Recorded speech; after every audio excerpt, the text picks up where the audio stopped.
welcome to Dr. Co Channel. Channel yang membahas mengenai informasi seputar dunia kesehatan bersama Dr. Pugu Krisnadi Sanjoyo, spesialis penyakit dalam, dan Dr. Jessica Filberta.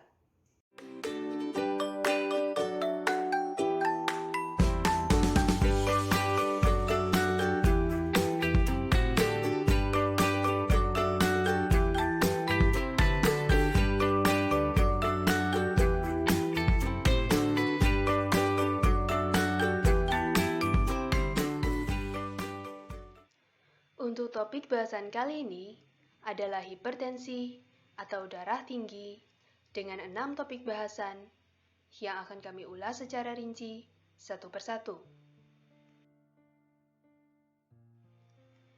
Kata hipertensi atau darah tinggi tentu saja sudah sangat populer di telinga semua orang.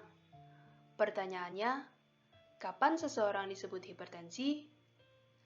Terdapat beberapa panduan hipertensi seperti GNC-8, American College of Cardiology and American Heart Association 2017, European Society of Cardiology, and European Society of Hypertension 2018, dan yang terbaru dan digunakan oleh Indonesian Society of Hypertension adalah pedoman dari International Society of Hypertension atau ISH tahun 2020.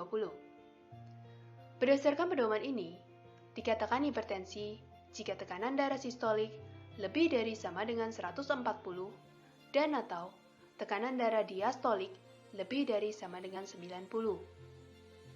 Berdasarkan data dari Riset Kesehatan Dasar atau Riskesdas tahun 2018, terdapat 34,11% atau setara dengan 658.201 penduduk Indonesia yang berusia 18 tahun ke atas menderita hipertensi.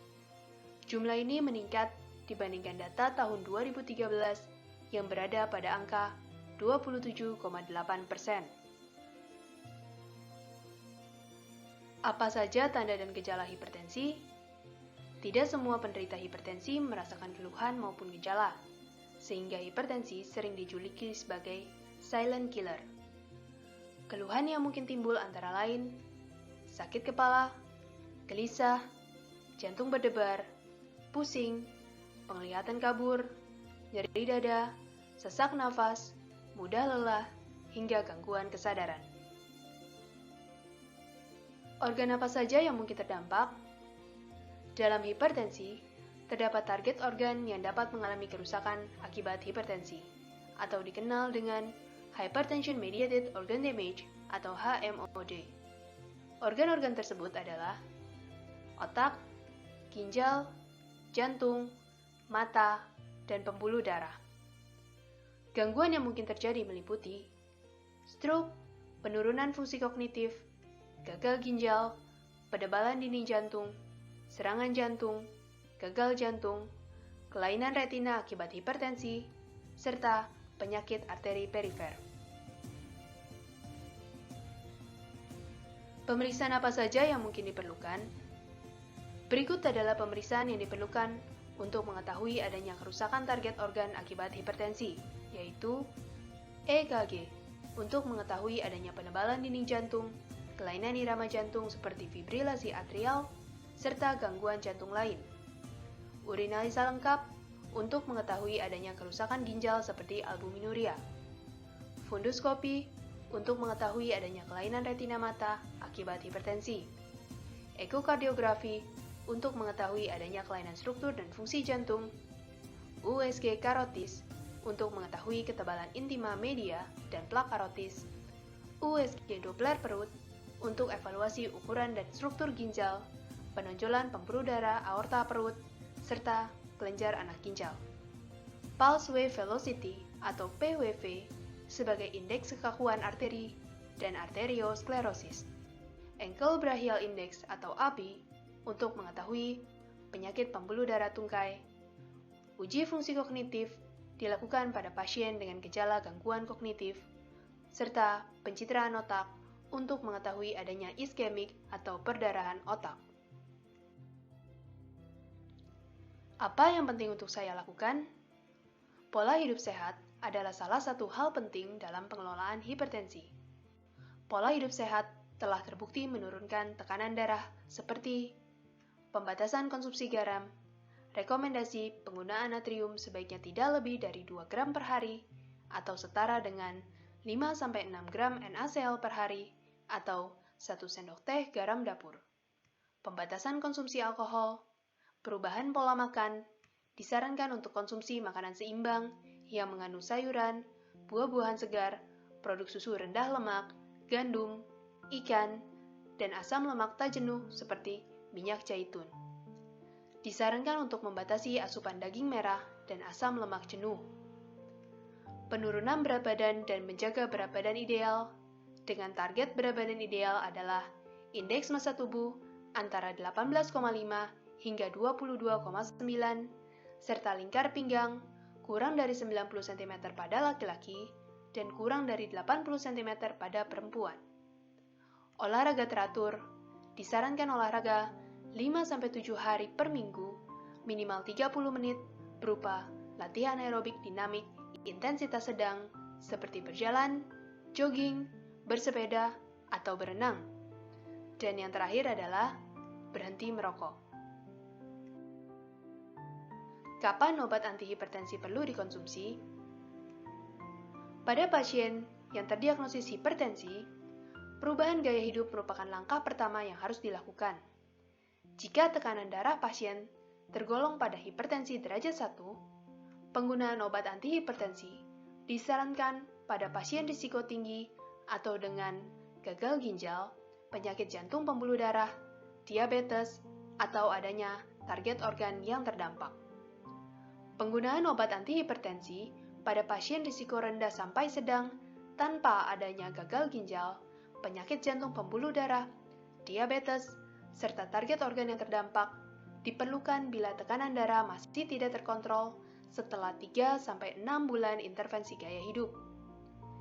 Jika tekanan darah pasien tergolong pada hipertensi derajat 2, maka obat antihipertensi diperlukan bagi semua pasien.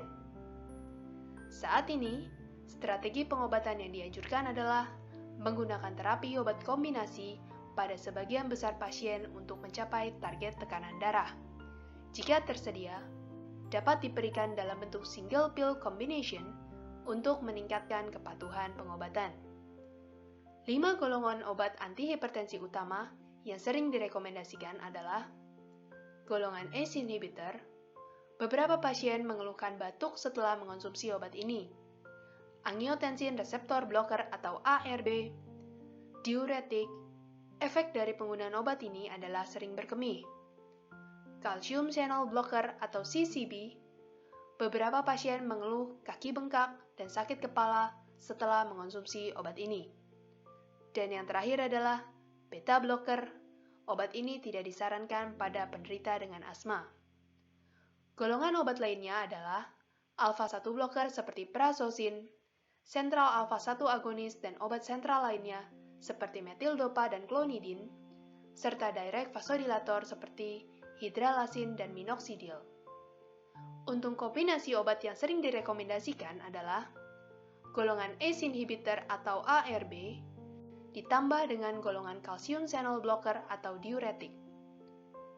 Untuk contoh single pill combination yang tersedia adalah Exforget dan Swinsta.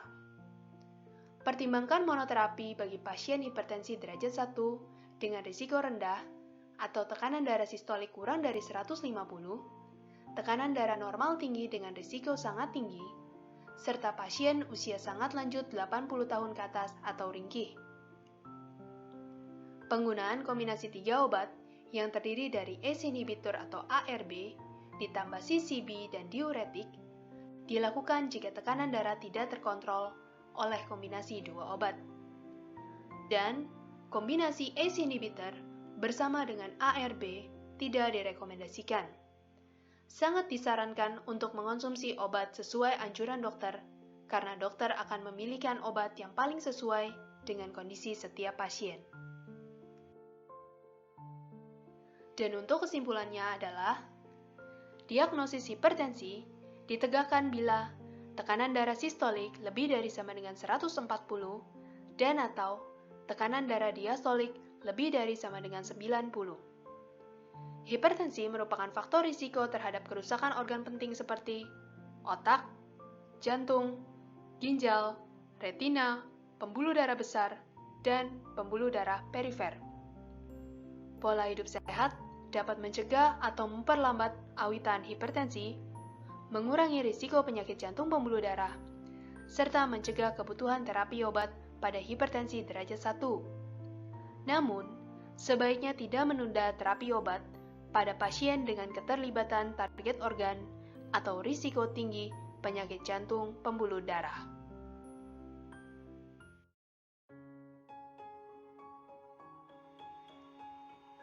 Berikut adalah 3 pertanyaan yang paling sering ditanyakan seputar hipertensi. Yang pertama, saya berusia 45 tahun, saya tidak pernah punya darah tinggi. Saya juga tidak memiliki keluhan apapun. Kemarin, saya diajak teman untuk cek tekanan darah dan hasilnya 150/90. Saya pasti darah tinggi ya? Yang kedua, tekanan darah saya berbeda saat diukur di lengan kanan dan kiri. Apakah berbahaya? Yang ketiga, saat ini saya sedang mengonsumsi obat anti-hipertensi. Berapa target tekanan darah yang hendak dicapai? Yang pertama, saya berusia 45 tahun, saya tidak pernah punya darah tinggi, saya juga tidak memiliki keluhan apapun. Kemarin saya diajak teman untuk cek tekanan darah, dan hasilnya 150/90. Saya pasti darah tinggi ya? Konfirmasi diagnosis hipertensi tidak dapat hanya mengandalkan satu kali pemeriksaan, kecuali pada pasien dengan tekanan darah yang sangat tinggi, misalnya hipertensi derajat 2, atau terdapat bukti kerusakan target organ akibat hipertensi, seperti retinopati hipertensif, penebalan otot jantung, atau kerusakan ginjal. Pengukuran berulang di klinik bisa menjadi strategi untuk konfirmasi peningkatan tekanan darah persisten, juga untuk klasifikasi derajat hipertensi. Jarak pengukuran tekanan darah antar kunjungan bervariasi tergantung beratnya hipertensi. Jika tekanan darah di bawah 130/85, lakukan pengukuran ulang dalam waktu 3 tahun atau dalam 1 tahun jika ada faktor risiko. Jika tekanan darah antara 130/85 hingga 159/99 tanpa tanda kerusakan organ target, pengukuran tekanan darah dapat diulang dalam beberapa bulan atau dilakukan di luar klinik. Jika tekanan darah lebih dari 160/100, konfirmasi ulang dalam beberapa hari atau minggu kemudian. Yang kedua, tekanan darah saya berbeda saat diukur di lengan kanan dan kiri. Apakah berbahaya? Pada dasarnya, jika perbedaan angka hasil pengukuran tekanan darah pada lengan kanan dan kiri tidak terlalu besar, tidak menandakan suatu masalah. Akan tetapi, perbedaan tekanan darah sistolik lebih dari 15 mm Hg antara kedua lengan sugestif suatu penyakit pembuluh darah dan berhubungan erat dengan tingginya risiko penyakit cerebrokardiovaskular. Yang terakhir, saat ini saya sedang mengonsumsi obat anti-hipertensi. Berapa target tekanan darah yang hendak dicapai? Pada konsensus penata laksanaan hipertensi 2021, disepakati target tekanan darah sebagai berikut. Untuk target esensial, target penurunan tekanan darah minimal 20/10 mm Hg, idealnya di bawah 140/90. Pada usia di bawah 65 tahun, target di bawah 130/80 jika dapat ditoleransi, idealnya lebih dari 120/70. Untuk target optimal, pada usia di atas 65 tahun, target di bawah 140/90 jika dapat ditoleransi. Pertimbangkan target tekanan darah secara individual dalam konteks kerentanan dan toleransi terhadap pengobatan. Target tekanan darah tercapai dalam 3 bulan.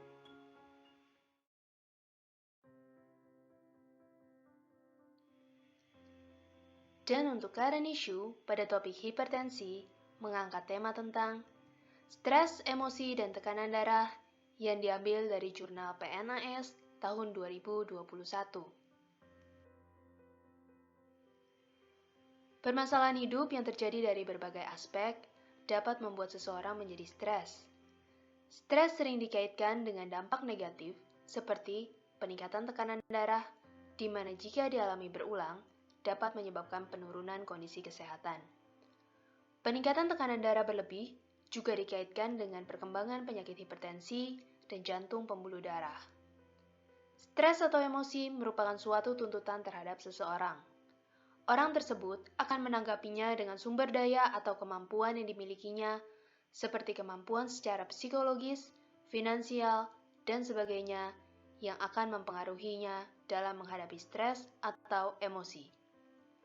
Ketika intensitas tuntutan melebihi kemampuan yang ada, hal tersebut akan berefek pada peningkatan tekanan darah dan denyut nadi seseorang. Semakin tua umur seseorang, maka fluktuasi perubahan tekanan darah dan denyut nadi juga akan semakin besar. Untuk mengetahui hubungan antara emosi dan tekanan darah serta denyut nadi, pada penelitian ini, emosi seseorang dikelompokkan menjadi 4 kelompok. Pada kelompok dengan emosi positif gairah tinggi, seperti saat gembira, tidak didapatkan perubahan signifikan pada tekanan darah sistolik, tetapi didapatkan tekanan darah diastolik yang lebih rendah, serta denyut nadi didapatkan meningkat. Pada kelompok dengan emosi positif gairah rendah, seperti saat tenang, didapatkan penurunan tekanan darah dan sedikit perubahan pada denyut nadi. Pada kelompok dengan emosi negatif gairah tinggi, seperti saat marah atau takut, didapatkan peningkatan tekanan darah dan denyut nadi. Dan pada kelompok dengan emosi negatif gairah rendah, seperti saat sedih, tidak didapatkan perubahan signifikan pada tekanan darah, namun dikaitkan dengan peningkatan denyut nadi. Hal ini menunjukkan bahwa emosi dan stres berhubungan dengan tekanan darah dan denyut nadi. Demikian adalah pembahasan pada episode kali ini. Bagi Sobat Healthy yang memiliki pertanyaan seputar topik ini, atau yang memiliki saran untuk topik video selanjutnya, Sobat Healthy dapat menuliskannya pada kolom komentar di bawah. Jangan lupa juga untuk klik tombol like, subscribe, dan share video ini agar dapat bermanfaat bagi banyak orang dan untuk membantu perkembangan channel ini untuk kedepannya. Akhir kata, terima kasih atas partisipasinya. Sampai jumpa di video selanjutnya dan salam sehat untuk kita semua.